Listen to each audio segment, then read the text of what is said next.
All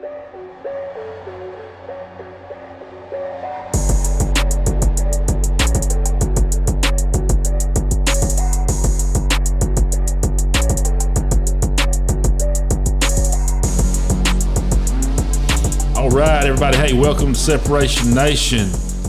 Bringing you another podcast today. Excited to be bringing you another podcast.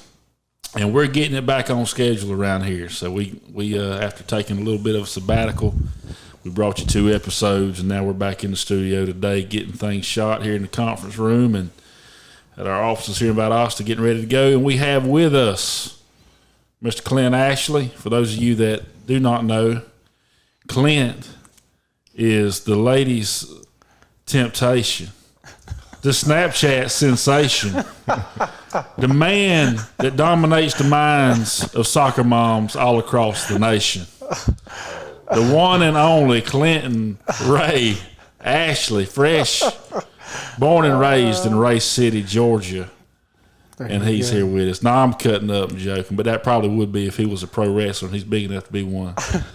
That's how we would announce him coming out. But listen, we're just coming back to you today. We're going to talk some more about, the past 2 episodes we've been in line with the business and with what we do here at Agents Resource Group with our new partnership opportunities through Senior Life, strategic partnership. They're still super pumped about that and really still just getting deep down in the saddle, getting really acclimated.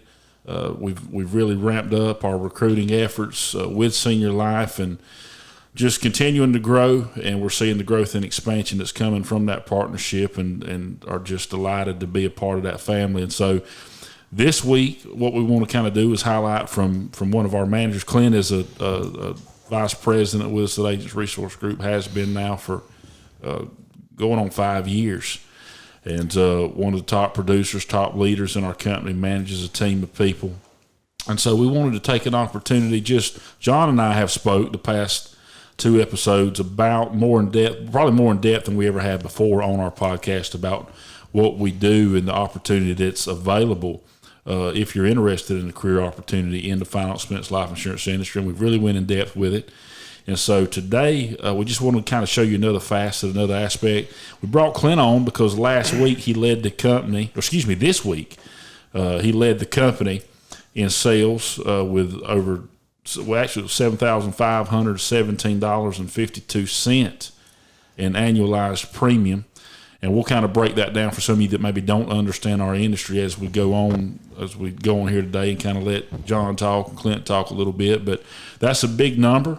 But we have, a lot of our producers consistently hit numbers like that week in and week out. And so it's just, that you might be listening and saying, well, what does that mean exactly?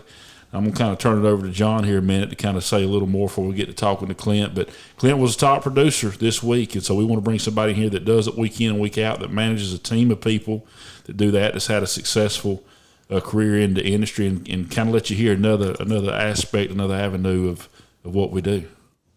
Yeah, and Clint, we'll just dive right in. Let me ask you this first right off the bat. You did almost 8,000 annualized premium this week. What's the biggest week you've ever had? The biggest week I ever had was, what's 1,400 in monthly premium times 12. Was that? That's a big number. I can't do that kind of math in my head. Well, I got it right here. 1,400.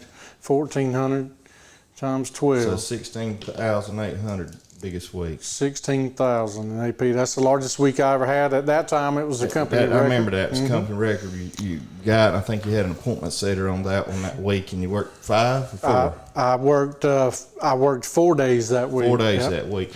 So, it's like Justin said, we've done, I don't know how many podcasts we've done where we never really got in depth on our business and what we've done. But we're kind of changing the focus over these next few ones just simply because, there's a lot of people in our field that listen and subscribe to the podcast, and they want to know more about how to help them, personally with what they do. So we kind of pulled covers back a little bit, and we're showing a little bit more about how we do what we do here at Agents Resource Group. And like Justin said, with our partnership with Senior Life, and if you didn't hear the last episode, we kind of talked about that. We've kind of followed the broker model for years and years and years. personally for 20 years. For me, I know for you, 15 years, and Justin for a whole long time too. And it's just, it's worked. We worked it good. We had a lot of success with it. But you always have to ask yourself, how do I get to the next level? If you're, people like us are always trying to get to that next level. When you set the record at 16,800, I know you want to do 17,800. That's right. That's right. We had a guy in the company did 24,000 in AP in 1 week. Wow. With Senior Life, and I watched his podcast the other day. I mean, it's a huge number. That's he did it in 4 number, days, but it's possible. When you see somebody do it, it's possible for you. So how do we get to the next level? And what we did is we realized that complexity, you've heard this before, complexity is the enemy of success. You got to simplify things. And one problem that we were having training new agents, where we had such a robust suite of products that it was a big learning curve. It took a new agent months and months. I mean, you can speak into that. When you and I started the company we worked for, the wall of products was bigger than this entire room. That's exactly right. And it's just hard. So we wanted to streamline and simplify what we did, and now we have rolled that into only doing final expense life insurance. All we do. We've got a Medicare division.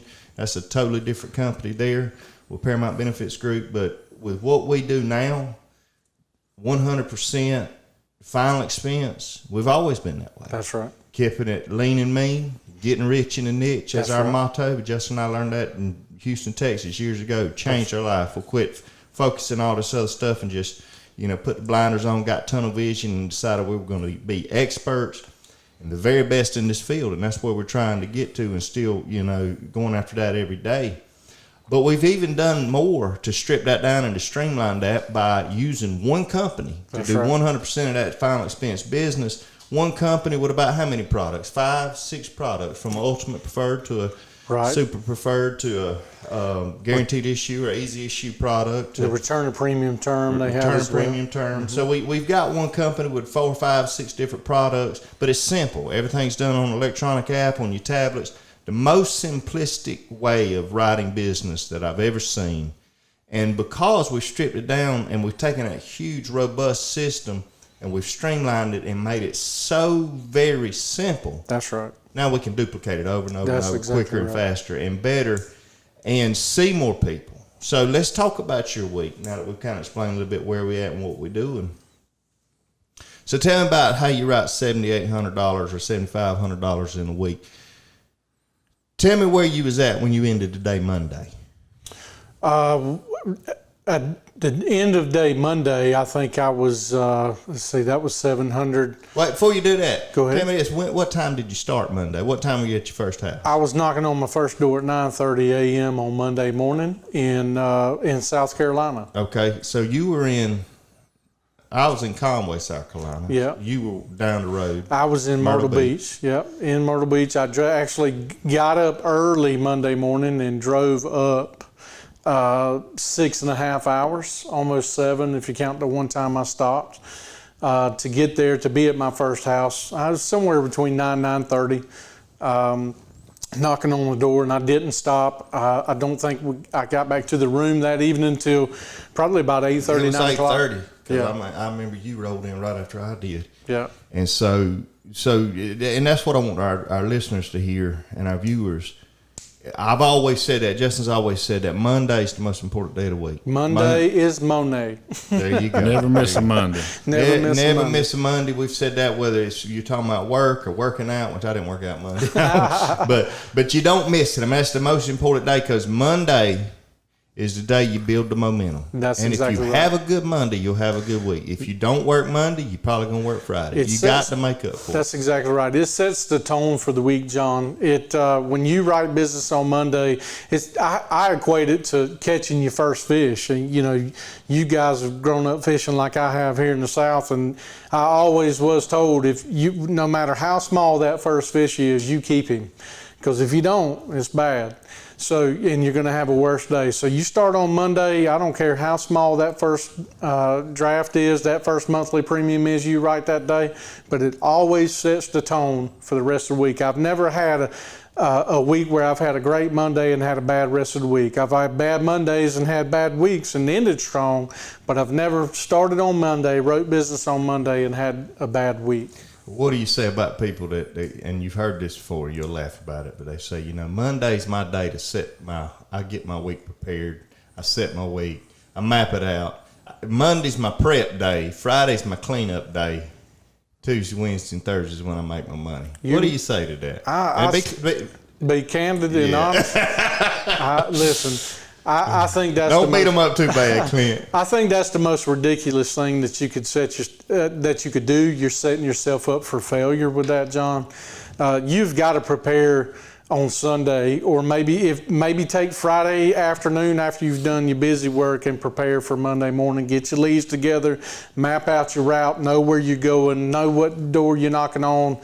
Get up early. At my house, I take on the responsibility of getting my son. I take his friend to school, and they have to be there by 7:40. But now, if I have to drive 2 hours away, be at my first house at 9, 10 o'clock at the very latest, then I'm leaving, and my wife is going to take the kids to school. So I do whatever I got to do to be knocking on my first door on a Monday to make it happen.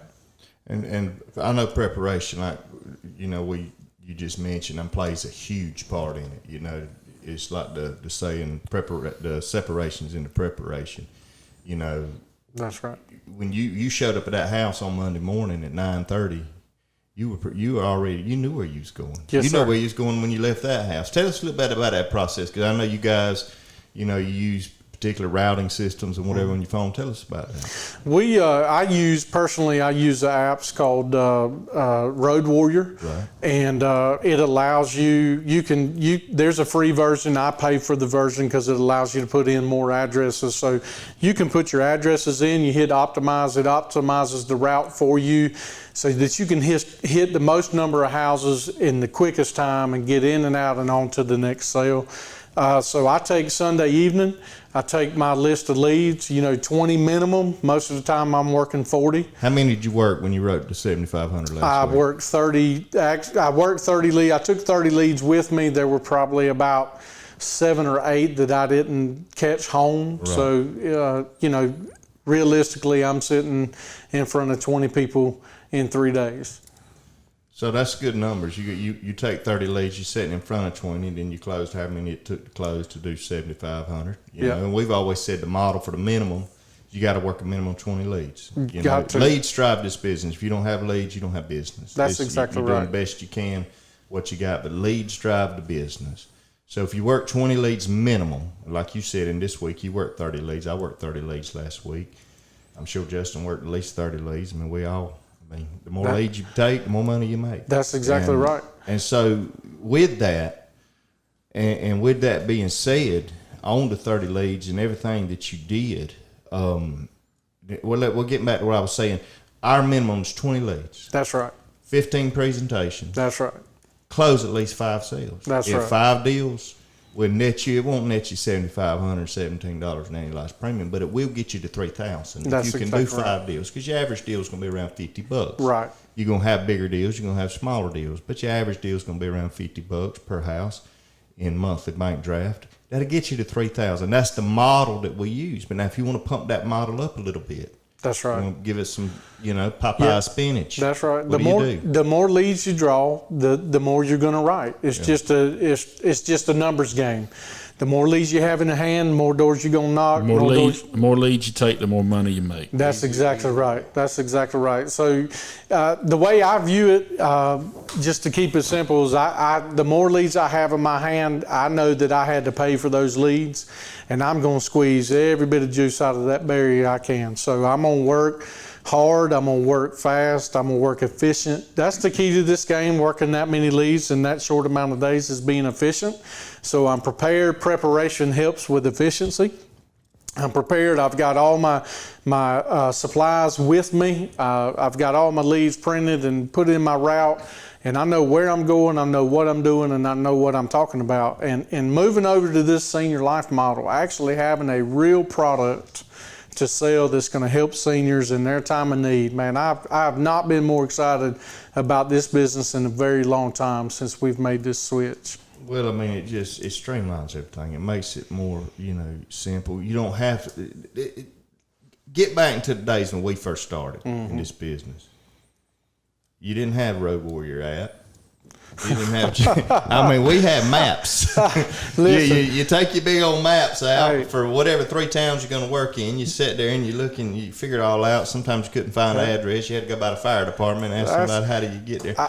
All that, the archaic system now, everything is so much. I'm not going to say it's simpler. I'm just going to say there's so many more tools than there's ever been. Yep. And so, you got your Road Warrior app. You can put up 100, 150 different addresses in there. If you got 30 leads you work and you put all 30 of those addresses in, that's the entire week's mapped out in your phone. That's right. And then, I don't know if you do this or not, but it's one thing I've learned. If somebody's not home, just keep going. You got 30 leads. You keep rolling. That's exactly work through all of them. That's right. And then go back and see the ones not That's home. exactly right. But do what you got to do to optimize. That's right. If I'm going to be in that town, or if I'm in my home area working, I'm going to work 4 days. I'm going to work all my leads. If I got 40 leads, I'm going to work through all 40 before I start going back to the ones that I missed. That way I'm not bogged down going back. And then it's a mental thing too. You're seeing a fresh lead when you move on to the next one. If you're continually working back on the same day, the ones you've already seen can't catch home, and you catch them home you don't catch them home again. It's a mental issue, and that's one of the keys to being successful in this business too. You guys have talked about a lot is your mental preparation as well. Not just being physically prepared, but your mental preparation. Be careful what kind of attitude you have that morning before you go to work. All those things as well. Well, when you're leaving the house at 4 o'clock in the morning, can't nobody get you in a bad mood, really, can Ain't a whole lot of traffic on the road to get you there either, I tell you. Well, what would you tell somebody that when they think about the cost of working 30 or 40 leads in a week and they just say it's just too much money? What would you tell somebody? I'd just say you got to be willing to spend the money knowing that you're going to make it. That you're going to make it back. I was talking to somebody earlier today, and one of the things that concerned them about this business was the guarantee. So my answer to that question is, well, I guarantee you that I'm going to be successful, and that's the mindset you got to have. So you can't look at what you're going to spend to go out there, because I know, and there's been times when it's been financially tough for me. When I came to work here in 2015, you guys know my story. I had filed bankruptcy on bankruptcy. You ain't been broke till you file bankruptcy on bankruptcy. So buying leads and all that, when I got into the business, was a struggle for me. But I had to realize, I knew that if I took that $500 I was going to spend on leads, I wasn't coming home with less than $2,500 in commission. And it made it worthwhile. And that's what you got to see. You got to see the end result. You can't give up the long term for the short term. And not being willing to spend the money on the leads is giving up. You're selling your birthright for a bowl of beans, in my opinion. You're trying to justify, do I put money in the gas tank to go out and make a potential of a sale? Do I put money in leads to go out and make a potential of a sale? I don't know if I'm going to make my money back on that, but I do know that I'm going to make my money back on that, and that's the confidence you got to have. Well, I think it's too many people get hung up on what it's going to take, right, instead of what they can make. Correct. And if you concentrate on the amount of money you can make, because if you work 20 leads, you're going to write a minimum of 300, unless you're doing something, or 3,000 in a period, unless you're doing something wrong. This is great. This is probably one of the best episodes we've done for final expense producers, because everything is just key. But it's not just for that. If you're in real estate, or if you're in any type of sales, commission based, you got to have some kind of lead system, or you don't have a business. You're right. You're just doing the best you can, and your whole thing's on a wing and a prayer, and just hope somebody will call you. And so there's got to be some kind of lead system that you're doing. And people, I know my top real estate agent friends of mine, I ask them, how do you sell so many houses? They say, I buy leads. They buy them from Zillow and other places like that. Spend money on leads. Make the investments. That's exactly right. With our Medicare division, our top guy, one of the top guys in the nation, wrote over 11 deals yesterday. Leads. He had leads for those people. So leads drive what we do. They drive that's why production. you're able to do what you do. So like you said, for the people that you just try it, give it a shot. Take a minimum of 20 leads. When you get to that point where you plateau, and get you an extra 10 leads thrown in there. You know? That's right. 30, see what happens. There's no better bet than betting on yourself. As long as you believe in yourself and you got that mindset to do so. But that's in my opinion, for me, there's no safer bet that I can make than betting on myself. And putting $500 on 20 leads and going out and knocking doors is exciting to me, man, because it's unlimited income potential with those 20 leads. Because I may write more than 20 deals on them 20 leads, because I'm going to ask for referrals. I'm gonna talk to your family members, and that lead is just one door. There's 4 other doors around that house that I'm gonna knock and try to get try to get the information to. You know, like a guy that, you know, we were talking to Ron Powell, President, CEO of Senior Life, the other day. You know, I view myself as a delivery man. I'm delivering that package you ordered. I'm coming to give it to you, and you need what I got to sell. Well, and it's like that statement you just made. You know, you got to work this thing, because here's what we see so many times with agents. You got to be self-motivated. Got to be 100%, and you got to treat it like it's a job. Bottom line, it's like you were talking about the package. If you work for the UPS, they put 200 packages on your truck. You don't come back after 150 and say, I was tired, I was wore out. You got 50 more packages to deliver, you deliver them. They're watching you, they're tracking you. They know how long you at a house, this and that. You got to be your own boss. You got to watch yourself, you got to track yourself. You know, you got to determine, okay, nobody knows if you show up at your first house at 9:30 or 10, or if you show up at 1. Nobody knows that. right. But you know it. But you know. And if you, and I've said this before, if I kick my own butt, ain't nobody else got to kick it. Right. I kick my own butt for me. That's right. I know what time I got to get up. I know what time I got to be at the first house. I know how many people I got to see. If I'm working 30 leads in 3 days, I got 10 people a day I got to see. And when I get to 8, if I'm tired and I've had all I want, I don't stop, because I got 2 more to go. And if I treat it like a job, I won't ever have to work a job. That's exactly right.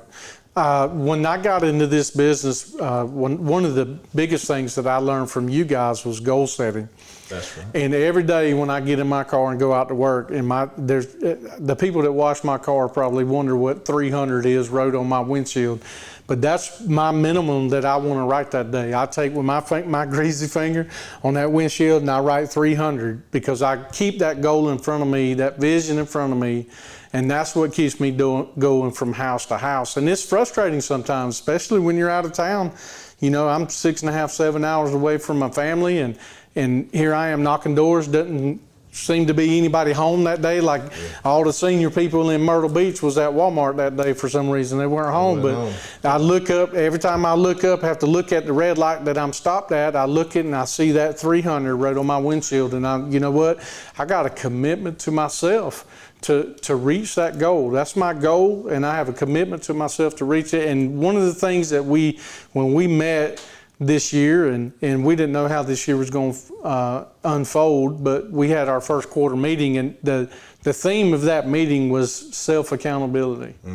And that's what you were talking about, holding yourself accountable to the goals that you've set, the goals that you've written down, and you just don't stop. You know, one of the leading, I guess you could say, Grant Cardone, one of the things that he says is the number one reason that people fail to achieve their goals is they underestimate the amount of effort it's going to take to achieve it. That's right. So you got to understand that. You write that goal down, and you just don't take no for an answer, and you don't stop till you reach that goal. That's my mentality. That's what I instill into the people that come on my team.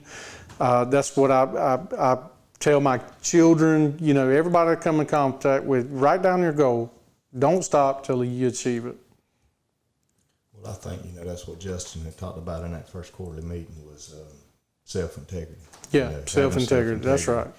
And like you said, effort's everything in this business, and not underestimating it. And and just working hard, man. It's just work. We remember we had them shirts printed up. It's just work. That's right. That's all it is. But let's talk about this, because you got a team that you're building. You got agents that you're recruiting. And, I mean, how important is it to lead by example? I mean, when you lead the company in a week with the highest production, the men and women that work for you see that. And they see, hey, our leader is leading by example, leading by design. I mean, he's out in front of us. He's doing what he's doing what he asked us to do. I mean, how important is that?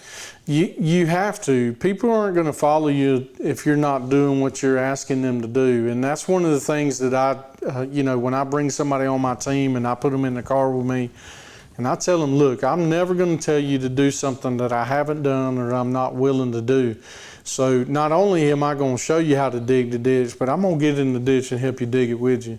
And that's my philosophy. That's what I believe in, and that's what I'm going to do. I'm going to do my best to outperform everybody on my team. They may outperform me one week, but they're going to have to work real hard to do it. Well, and that's fine. You ain't got to be the number one producer every daggone week. One day I might make it up there. we just keep trying, doggone. Y'all keep putting these numbers up. I mean, I'm encouraged, and I love to see these numbers. But it's like you said, to lead by example, and that's what Justin and I's done this year, is getting out there just like everybody else and writing business and producing. And but I think so many people try to reproduce before they produce. Right. And if you can't produce, then why are you trying to reproduce? There's so many people that in their mindset, I just want to build this big team. I want to recruit all these agents. And they get into this playing boss man mode, is what I call it, where you're just playing boss man. Right. You want to get up and you want to do a little bit of busy work, and you want to get on your computer and you want to look at this and that, and you want to make sure everybody's got where to go. But in this business and any other business, you got to be able to produce first. And I think you need to lead the company for a while before you try to build a company, and before you try to build and reproduce that. So you're a shining example of that, just with what you do, and because you basically, you say, follow me and do what I do. This is how I work my week. This is how many leads I work. If you just do what I do, you'll be all right. That's exactly right. I just, like the Bible says, follow me as I follow the Lord. Just come on. You hitch my train and we'll move on forward. I'll show you, but I'm not just going to show you by telling you. I'm going to show you by doing it in front of you, showing you how it works, showing you how easy it is, how simple it is. Let me say that it's not easy. It's probably the hardest easy thing you'll ever do in your life, but it is simple. That's what I love about the senior life, this system. But going back to what you said, and to finish up on that, you got to put pressure on the system. That's right. The system is what it is. You get 20 leads a week, you make 15 presentations, you close your sales. You need to close at least 5 or 6 sales. Put pressure on that system, because it's a numbers game. The more you do, the more people you see, the more people you get in front of, the more people you're talking to, the more people you're selling, the more money you make. It's like we say, quantity solves everything. That's exactly right. But quantity takes action, and action's uncomfortable. It takes work. And so we've seen it all over the years when you bring people on. It's like we say, there's a reason 97% work for the 3%. What you find out, and it seems to be more and more today, is people just don't want to work. Yeah, that's something, yeah. It's just the world's waxed worse. I don't know if technology's helped with that or whatever, but it's just people just don't want to work. Right. When you say it's the hardest, easiest job, what Clint means by that is in other words, it takes mental strength, it takes discipline, it takes self-integrity, but you're not out there, tearing shingles off a roof in the middle of 100-degree weather in South Georgia. You're not digging ditches somewhere. So, but I'll tell you this: mental strength, having the mental strength and the work ethic, is harder for most people. In other words, it's harder for most people. Well, let me back up and put word it this way: it's easier for most people to be told to go snatch shingles off of a roof in 100-degree weather than it is for them to have the self-motivation, discipline, and integrity to get up when nobody knows what time they're knocking that first door, on Monday, Right. and give it hell for 4 solid days straight, sun up till sundown if it takes it. Right. And that's making damn good money to do that. So realistically, let's just put you won't mind us doing this, but to kind of bring this home for everybody. Okay, we said Clint wrote $7,507.52 in annualized premium. I mean, and there are different. There's a starting commission rate in this business. All right, there's room for growth. We have structure for that. We can show people how that takes place, how you can move up that ladder. But realistically, for most people in this business, okay, and it's certainly the case for you, it's actually more for you, but we'll just, to average it out, I mean, you made $7,000 this week, did you or did you not? I did. I mean, actually more than $7,000. So that's for 4-day work week, okay? Yeah. But again, to tie that back to my first point, a lot of people, it's easier for them to just, even if we watch people try this business, they'll go back to working on roofs and tearing shingles off of roofs in 100-degree weather for $400 a week before taxes. Mm-hmm. Because that's easier for them, for somebody to, like a slave driver, to crack a whip on them, tell them where they got to be, when they got to be there, what they going to do. Try not to throw up into sweat out there. Right. When they could be self-disciplined, control their own schedule, stay in the air conditioning for the most part, most of the day, and get out there and see clients. That's right. And stroke their finger across an iPad. That's right. And hit send on an application and make this kind of money. And it's the most baffling thing to me. And folks that are wired like us, I'm sure it is, but there's just a lot of people that they cannot make that leap and that jump. But it's like you said, I mean, if you'll make the bet on yourself, if you'll roll the dice on yourself because you're worth it, if you know you're worth, if you know your value, and understand that, I mean, folks that don't want to put money into this business, it's the most insane thing. I mean, you sign people, you tell people, go borrow $100,000 to go to school for 4 years to get a job that's going to net you, $50,000 a year, 10 years post-college, which is actual statistics. Or spend $200, go get your insurance license, and then you get licensed, and then spend $500 on a set of leads to go out and make $2,500 minimum week one. And they'll, most of the time, they're going to take that $100,000 loan that they can't bankrupt to get rid of, to go do something that's quote-unquote safe. Right.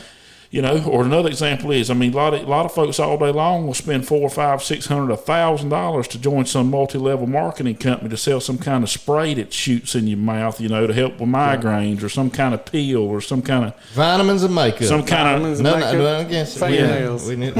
Spend that kind of money, and they'll do that and work that all year long to make $1,200 net, $200 out the deal after they put all that money in. And when they could go out and spend that money consistently weekly and earn a 6-figure income. If you done what you done this past week, and people do it, I've done it. But if you go out, if you wrote 7,000 in AP every week, okay, and it can be done. Right. You can have an average. Some weeks maybe not as good, some weeks better. Right. You can have an average if you go out there and bust tail 4 days a week of 7,000. That's $364,000 in a year. That's not a team. That's no override off of a team. That's just you going out there and doing what you know to do every week. Yep. Can realistically, that's $364,000 in a year. That's exactly right. The consistency, that's the key. Like this church says, consistency. You got to do it every week day. Because there's so many agents now, and you ain't like this. You'll be work 9 o'clock Monday morning like the rest of us. They hit that week right there. They say they hit a lick. That's their old saying. I hit a lick this week. Right. Yeah. They don't do it. They won't hit a lick next week at all. Right. Won't do anything. Nothing. Yeah, They'll do nothing. That's zero. That's right. And what's the point? What's the point in celebrating a victory if you just stay your butt at home the next week? Of writing these big numbers, if you just cancel it all out, take the whole week off, you just cut your number in half. Well, I see agents and newer agents too. Sometimes they'll get in that routine of having a big week, and they'll make big numbers like that, write big numbers like that, make big money like that, and then they'll take off 1 or 2 weeks.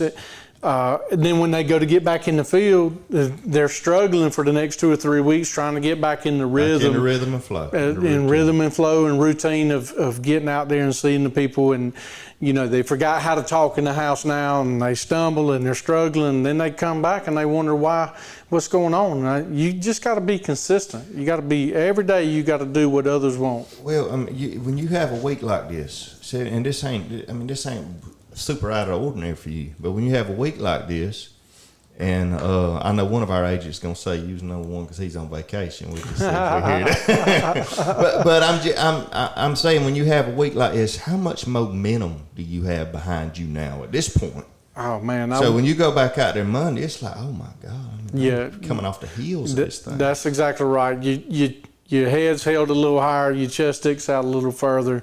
Your wallet's definitely a little thicker, but it just gets you excited because you know you really want there to be 9 days in a week when you have a week like that. You don't want to stop. You don't want to quit. Just keep going, and you work a little bit later as the momentum's rolling. But you know, like Justin, you say all the time, it's the big mo. You have a week like that and you're consistently writing business, man, it's the big mo. You really start feeling it in a couple of weeks, and you don't want to stop. You don't want to quit. You don't want to take Fridays off. You work Saturdays sometimes. It's exciting. It really is. And one thing that we see a lot of too, I mean, we over the years, you can imagine company, I mean, we've had, I know, God knows how many meetings over the years, okay? And you have training meetings and you have pump you up meetings, and, you know, but in those meetings, one thing that we've heard from certain sectors of agents that have worked for us over the years is, well, all y'all talk about is mindset. Seems like all y'all talk about is get up and go to work, treat it like a real job. You know, all y'all talk about is self-integrity. All you talk about is being a self-starter and having discipline. You know, and I always kind of chuckle on the inside when I hear that, because then what those people will follow up with is, well, you know, we want to hear more sales training, or we want to hear more how to, you know, handle this rebuttal and how to, you know, and listen, we do those things. And they're important. And they're important. It's extremely important.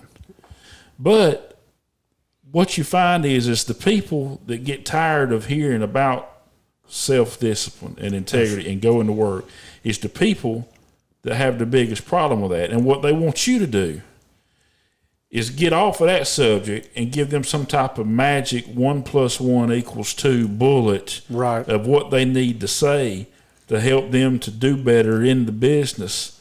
But 80% of it is what? Showing up. That's right. That's exactly And right. if you don't show up to get in practice, to get warmed, if you don't show up to become surgical, as I like to say, at what you're doing, and to be able to do it with your eyes closed on cruise control, where it's just smooth as silk, and you know what you're saying, and you know what you're doing, and you've seen pretty much every type of rebuttal, and you've seen every excuse that people have, and it's like a transparency. You automatically, within the first few minutes, know, based on that person's personality type, what you're going to come up against, what you're going to deal with, how to handle it, you know, but people want that magic bullet to try to make up for the ineptitude of their ability to go out and to simply put into work. They can't nobody do the work for you. That's exactly right. We can't move your arms for you and move your feet for you, and you learn how to be an Olympic swimmer. You got to get out there and do it for yourself. And that's why we spend so much time focusing on that, because that's the biggest thing that eats people's lunch. And people that don't want to hear that are usually the ones struggling. They're the ones struggling the most. And they're the ones with excuses. They're the ones like John just talked about. They have a big week. Yeah. They feel like Rockefeller, you know. They go to Texas Roadhouse that night and eat extra rolls. You know. Cheddar Bay biscuit. You know. They might have an extra natty light that night. Yeah, that natty light never used you know. Throw them shells on them holes on the floor. You know, but then they don't do nothing, or they do very little for 2 to 3. I mean, we've seen it over and over. And when we bring new people in that get in that pattern, and it's a large percentage of people. Yeah. Everybody don't make it in this business, you know. If you can have all the sales training you want, but if you don't show up at that door, it ain't doing you no good. What you selling, You ain't settling at home eating Cheetos in your underwear. You got to get up. You got to get up. You got to dress up. You got to show up, and you got to show out. You got to blow up. That's blow up. That's well, right. Here's the thing. I've said it a million times, and we'll wrap it up on this. But it's will over skill. That's you can right. have all the skill in the world. And here's the thing. We've seen. Watch this. The people that lead the company week to week in sales. It ain't all about the polish. It ain't all about having it just right or saying, I could have. You know when you make a sales presentation and you walk out the house, that wasn't my best deal, but I still got it. Right. I still did it. Still did. I wasn't feeling that great today. I'm like, I better wear my mask. I might have COVID. I don't know. Just ain't feeling good that day or whatever. But you still make the sale because you show up.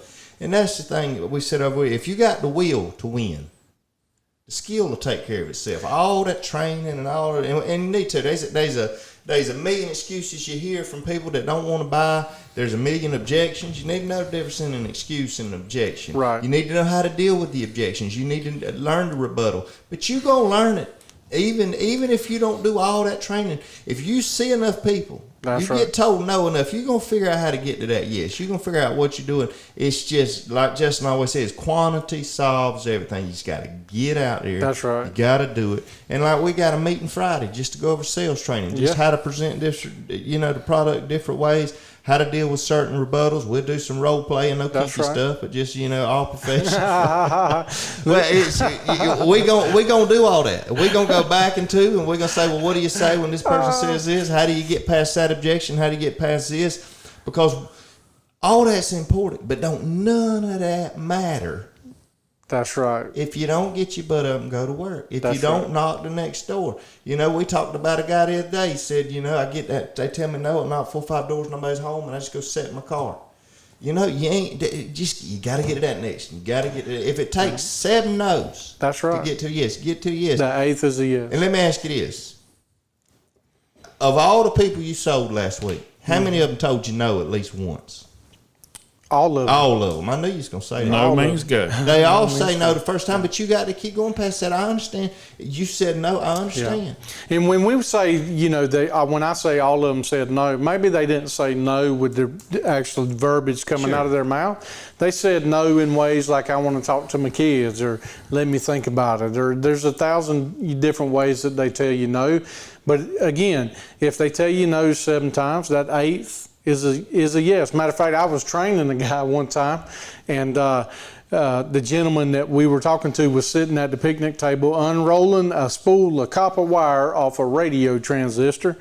And I was talking to him. I had just sold his wife some insurance, and she told me to go talk to him, and he told me no. And literally, I looked at the other agent, and I said, how many times he told me no? He said, I think 8 or 9 times. And I said, are you going to buy this insurance? And he said, yeah, go and write it up. So I mean that's the key, and for everybody listening, you gotta have the will to win. You gotta just show up, and if you do it enough, you bump your head, and you figure it out. It ain't that hard. We sell one product to one type, one demographic of people. That's right. And all 3 of us right here ain't nothing special about us. Oh. We just did it and did it and did it and did it again till we got good at it. I'll probably mess this quote up, but I've seen it several times, and I don't know who said it, but to whoever said it, it's a great quote. But hard work will always outperform talent when talent won't work hard. And so hard work is the biggest key. Now, it takes talent and skill too, and you can work on that, but it will always outperform. You give me a hard worker, they will always outperform somebody that has lots of talent but won't work. And here's the crazy thing. You can preach that. As many times in meetings I've heard you preach that. I've heard Robbie Hilton preach that. Scott Connell preach that. God knows me and John has preached that. It's amazing. You'll have people that are struggling. They know they're struggling, There was one agent that's no longer with us, but every other time I would see this individual, don't worry, I'm getting consistent. I'm going to be consistent this week.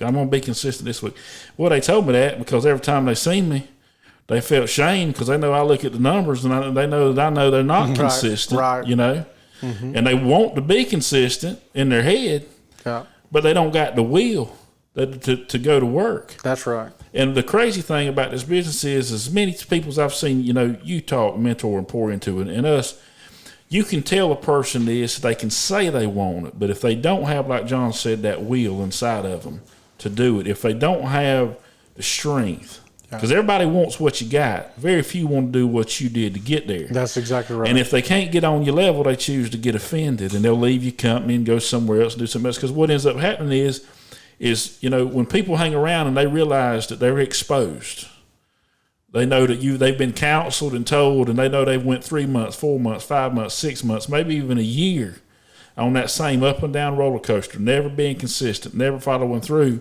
A lot of times those people end up going somewhere else. Yeah. Then they never take personal responsibility. They'll always blame you or blame the leads or blame the company or the owner's personality, or it's always something. Nobody's going to ever take personal responsibility.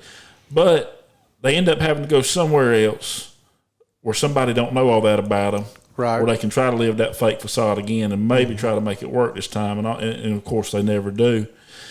So, when you look at scenarios like that, it's amazing. You got a man like you that made $7,000 this week, and you make $4,000 on a bad week, pretty much any week of your life. You're consistent. You lived it. The business has changed your life.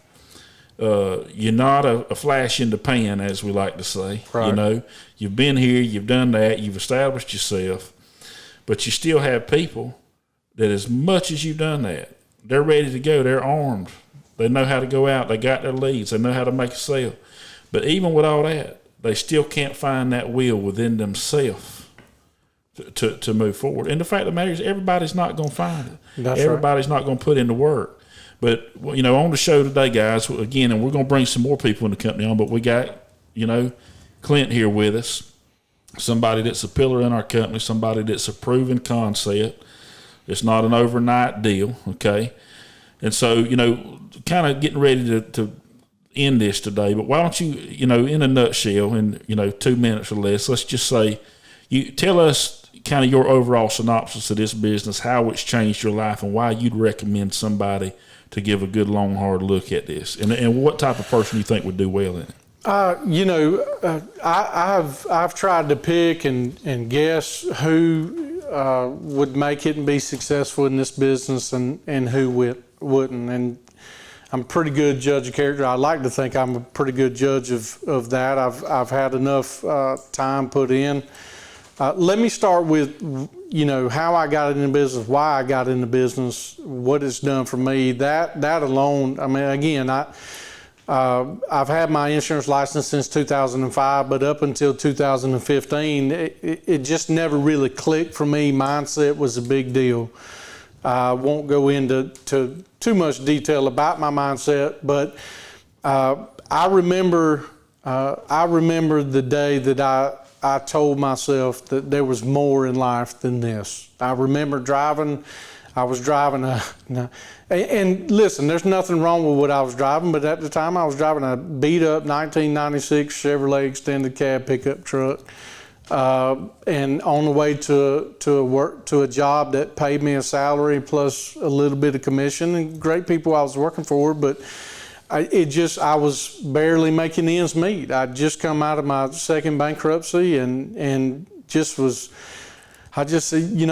is enough. I mean, I've known you guys for a long time, and I know we drank the same water and we heard the same words being spoken, and lived in the same town. So I saw that, and I said, well, something's got to change in me, because if all those parts are equal and I'm not being successful and they are, then something's got to change in me.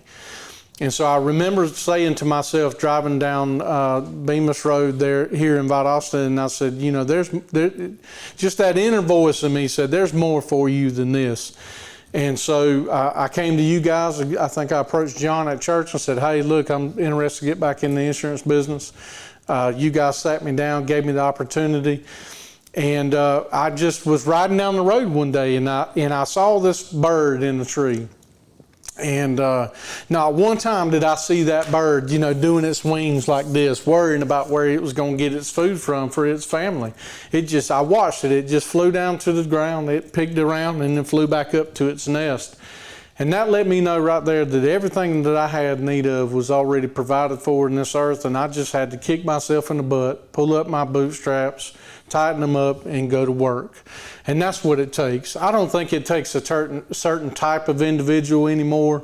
I don't think you have to dress a certain way or look a certain way.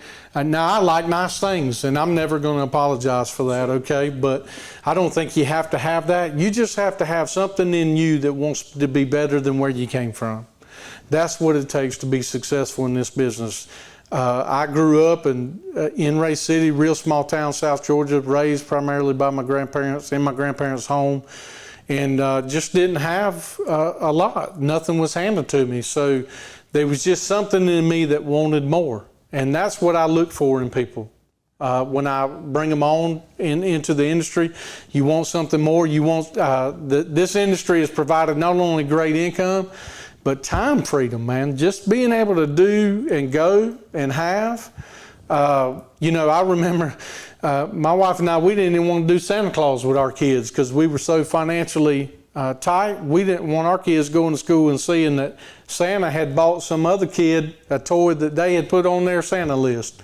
So, is that the year you went out in the backyard and fired off the shotgun one time and come back in and told them there'd be no Christmas this year? Santa committed suicide. You didn't do that. No, I didn't do that. But I mean, that's wow. We got to wrap this thing up. Yeah, that's almost as great as the introduction. Finish your story, brother. Finish your story. I'm sorry. But I mean, that's just where I was mentally. But my mindset has changed. Being around people that are successful, not only you guys, but being able to be introduced to people that are even more successful than you guys. That's what this opportunity has given me. But it's given me not only financial freedom, but time freedom. Now, do I work a lot and miss a lot during the week with my kids? Absolutely. But it's the sacrifice that I give on this to be able to enjoy, like the vacation that I went on this year where I rented a house on a private island, guys. Never in my life did I ever think that I would get to that point. I mean, I had to take a boat from the mainland to the house to, if it was raining, we didn't go out to eat that night. That's what it's like, and that's what it's afforded me. I was telling a guy the other day, I've never seen as a kid, in all my years of being in friends' houses, and even now, even going to your guys' home and seeing your kids' rooms and stuff like that, I've never seen a picture on the wall of a hoopty, and people dreaming to drive that. Yeah. They've always had fancy cars and nice these young suits. people don't know what a hoopty is. Right. Where you got that 260 air. That's right. But so whatever that dream is, it's going to take a lot of effort to get it there. I also realized I didn't make it out of the 10th grade, guys. I don't have a high school diploma, and I didn't have a college education. And I made $7,000 this week. That's what this business can do for you. That's it. Listen, if you're listening to this today, you want more information on the opportunity with us at Agents Resource Group, reach out to Clint. Look him up on social media. Look us up through the company on social media. Any avenue. If you'll just send us any kind of DM, any kind of private message, we're avid on social. We'll catch it. We'll respond to you. We'd love to talk with you more in person about the opportunity. And we'll actually be having every month, we have an opportunity meeting here in downtown Valdosta if you're in the regional area. And if you're not, we're actually coming to a city near you very soon, all through the Southeast. We have opportunity meetings that are being scheduled and advertised for now, literally all across the Southeast. And we'll be flying into your city soon. So listen, we want to see you here next time on Separation Nation. Check us out. Hit us up on all the social media. We want you to be, do, and have more, like Big Clint has learned about the opportunity and what can afford you all those things. So we'll see you again right here on Separation Nation.